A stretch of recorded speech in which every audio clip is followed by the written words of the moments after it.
Maybe I need to adjust the camera a little bit. Oh, I forgot my coffee. So I tell you what I'll do. I'll go on ahead and just say, stream is starting in roughly 5 minutes or so. I will. I'm going to go and get some coffee because it's Saturday morning and I've got a drive ahead of me. And I've got to adjust this camera just a bit more. And a little up, up, up. There we go. That's better. That's better. You can see the rat pack in the back and everything. So yeah, let me go on ahead and let me get some coffee, and then I'll be right back. We'll start gaming. Okay.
Nothing says good morning quite like a close-up of my chest. Well, good morning, chat. It is Saturday morning, and I decided I couldn't get back to sleep. Woke up around 7 and just really found myself somewhat restless. So I said, you know what?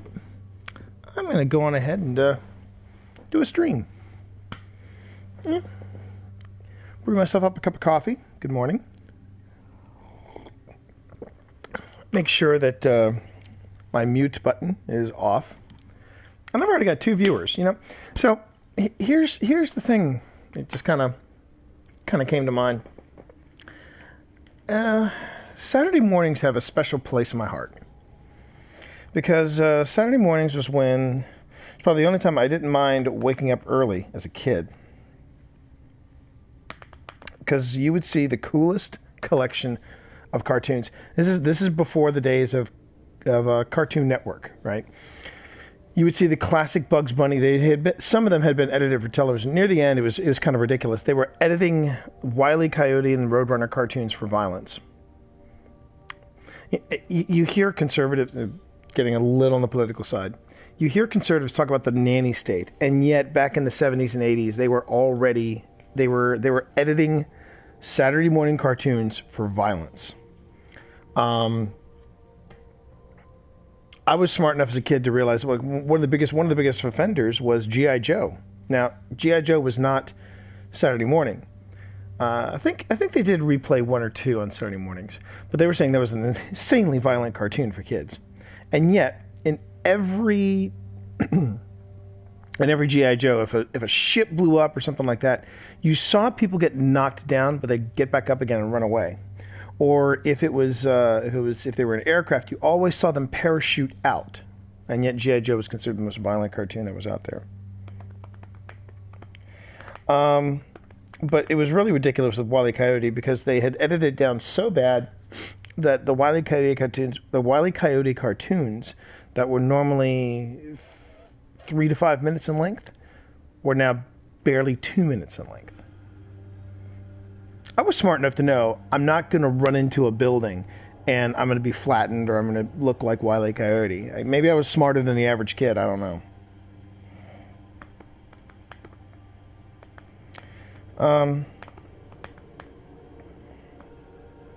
Unless those are auto hosts that I got this morning. If those are auto hosts this morning, that's fine too. Hey, thanks for joining me. But Saturday mornings, it's the only time I ever woke up early as a kid. And, yeah, I just felt like doing a little bit of Saturday morning violence myself. I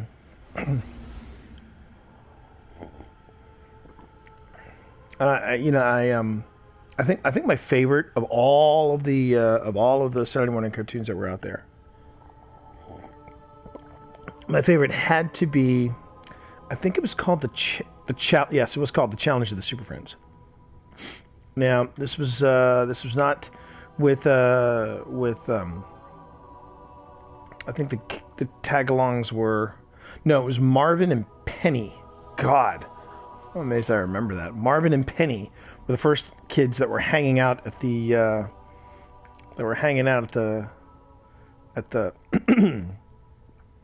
at the Hall of Justice, and then there was Zan and Jana. Now, in between Zan and Jana and Marvin and Penny, there was a season called Challenge of the Super Friends. And to me, this was like the greatest hits of DC Comics at the time. Because instead of it just being, the heavy hitters like Batman and Robin, Wonder Woman, let's see, who were the original Super Friends? Well, obviously Superman, Batman and Robin, Wonder Woman, Aquaman, was that it? And they even threw in some diversity. At one point, they had a guy named Apache. They had a guy named Black Lightning. But at Challenge of the Super Friends, Vulcan was another one that I remember they had. But Challenge of the Super Friends, they had them all. Flash was there. I think the Flash was there. Green Lantern was there. I remember Green Lantern being there. And with every superhero, they had their arch nemesis there, and they were the Legion of Doom. So every week it was the Legion of Doom trying to do something against the Super Friends. And man, that was good stuff. It was good stuff. I loved that. One of the earliest memories I have of a kid on Saturday morning. I loved it. And ironically, that weird mentality of just getting up early on Saturday mornings to watch cartoons stuck with me for many years. In fact, I even got back into it in my 30s because I started watching the stuff that Warner Brothers was doing, like the Batman stuff, which was always pretty good, especially Batman Beyond. I was partial though to the original Batman the Animated Series run. But their Superman stuff was on point. It was great stuff. So thanks everybody.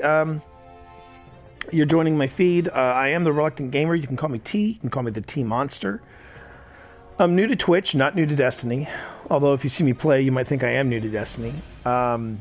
Thanks for joining me this morning. Now, why do I call myself the Reluctant Gamer? I'm glad you didn't ask.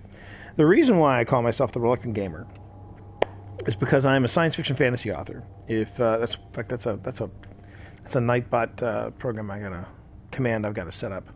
But but if you go to my website, which is tmorris.com, that's TEEMORRIS.com, you'll see that I'm a writer.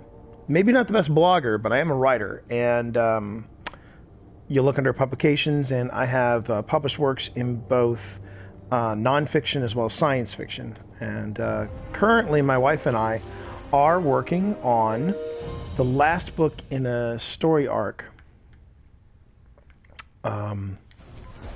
for a steampunk series we started back in 2011. Now, the reason I call myself the Reluctant Gamer is because as much as I love writing, I also really enjoy gaming. I really enjoy gaming, and Destiny has kind of brought me back into that, which is really bad because gaming plays hell on a person's deadlines. I'm telling you right now. All right.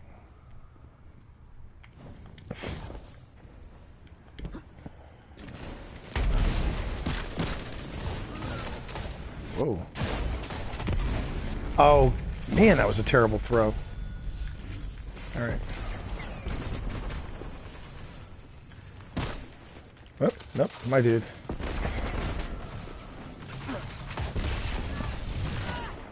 Your lead grows sharper.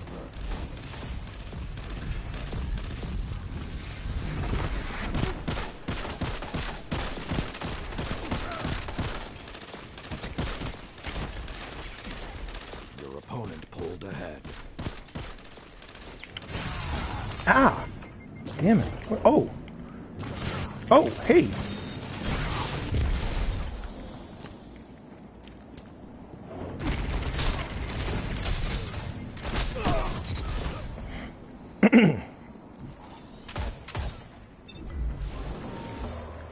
Yeah, I'm not sure how confident I'm going to be about that, those challenges today.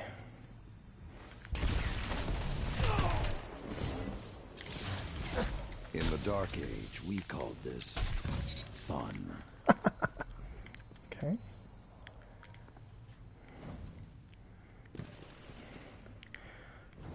I don't want to necessarily test the theory, but yesterday I think it hit point blank range, but I got hit pretty close. See what I mean? Your lead grows I got hit really close with one of these yesterday, okay? And I mean, literally, the